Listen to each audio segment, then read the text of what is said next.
LiberalViewer presents. So I know this is going to be kind of controversial with my audience, and I actually think I kind of take a centrist position on the whole Gamergate issue. But before I get to that, I want to start off by showing you the introductory clip that they showed on MSNBC's Melissa Harris Perry. I noticed Anita Sarkeesian was on the show this morning, so I thought it might be interesting to take a few clips from that. And the first clip I want to show you, it's Melissa Harris Perry giving sort of a history of video gaming and sexism in video gaming, which I'll discuss after I show you that clip over here. Pong. Created in 1969, it was the first popular video game many people ever saw. Heralded as a milestone, this primitive little game helped launch a multi-billion-dollar industry. Today, technology allows for stunningly realistic images and allows the millions of gamers around the globe to enter complex worlds with engaging narratives and characters. We think of this as technological progress. There are also parts of these extraordinary new games that have me yearning for the simplicity of Pong. Now, I want to warn you, I'm about to show some images that can be disturbing and that are not suitable for the youngest Nerdland viewers. So take a look behind me. These images are all from popular video games played by millions of people, and they feature women in troubling, violent, and dehumanizing ways. In this scene, a group of men howl and cheer a scantily clad stripper in Hitman Absolution. Here, a woman is repeatedly slapped in the game Far Cry 3. Here, a woman lays dead and apparently irrelevant in this image from Mafia 2, Joe's Adventures. The games are fantasy, but the threat of violence, all too real for one woman who dared to say enough. When she spoke out against these representations of women, she received death threats in return. And we're going to talk to her about what the story of Gamergate is all about next.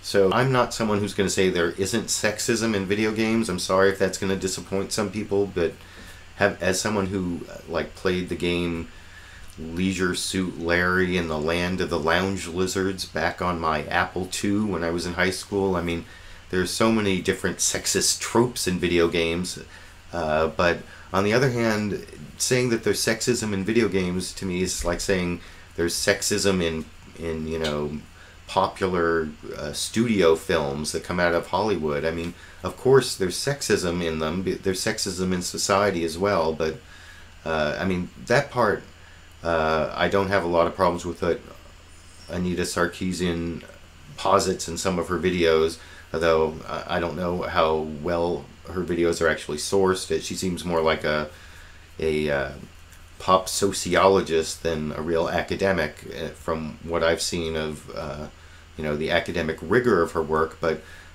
what she's saying about sexism in video games or even in society, I don't have a lot of problems with the connection she makes between the sexism in some video games and sexism in society. I think it goes the opposite way. I think that video games and films reflect the sexism that's already in society, and not all video games and films are sexist, but there are certainly some tropes that are, and there are some that aren't, and you know, you can find them if you look for them. So I think there is some cherry picking, but I'm not going to be someone who denies the sexism in society. I mean, I don't mind people who try to rebut her arguments and show that she's not very academic, or that some of her claims don't make logical sense. And one of her claims about the connection between sexism in videos and sexism in society, you know, that it causes sexism in society.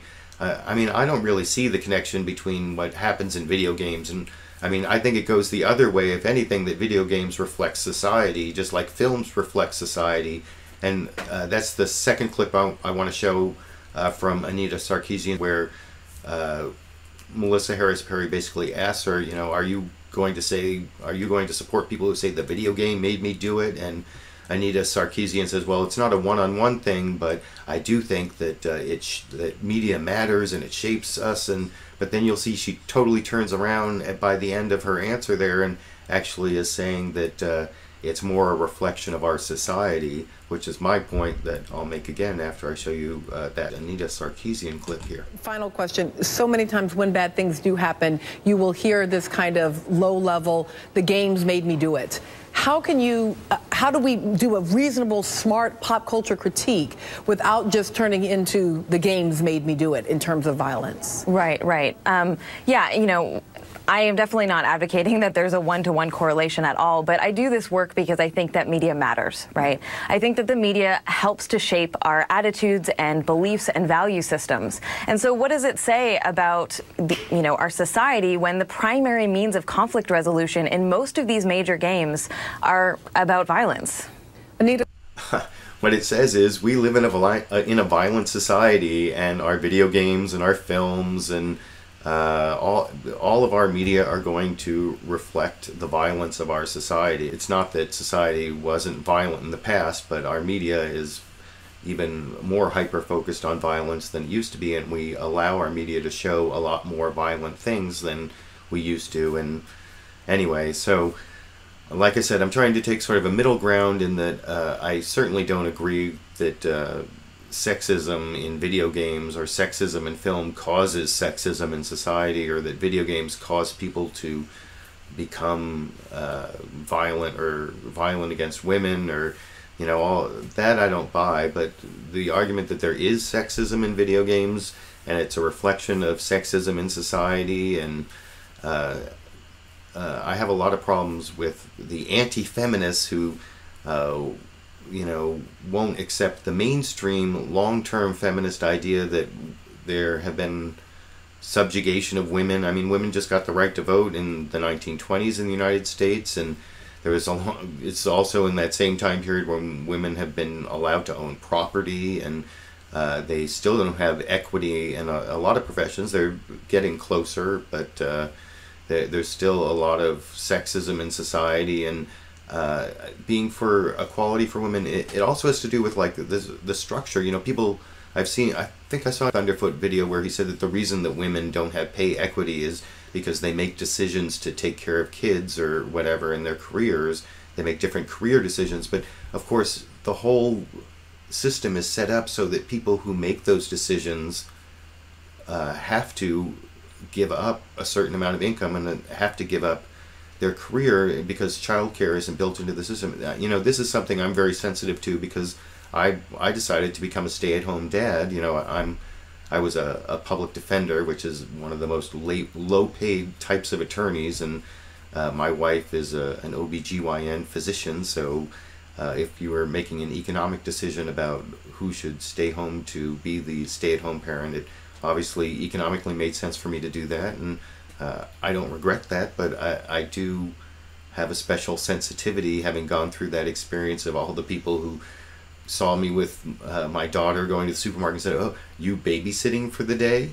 I don't know, I can't tell you how many times I got that comment or similar comments, or various different ways that it was obvious to me that our entire society is structured with the assumption that women are going to take care of children, and that if you're going to say, oh, well, that's a good reason for there to be pay inequity, then you're not seeing the violence inherent in the system, or whatever it is from Monty Python and the Holy Grail, or no, you're not. There's definitely sexism built into the system, and that part I'm sorry if that's going to disappoint some of my viewers, but I want to know what you think. Do you agree that our gender stereotypes, structural inequities, and other discriminatory barriers still qualify our society as sexist?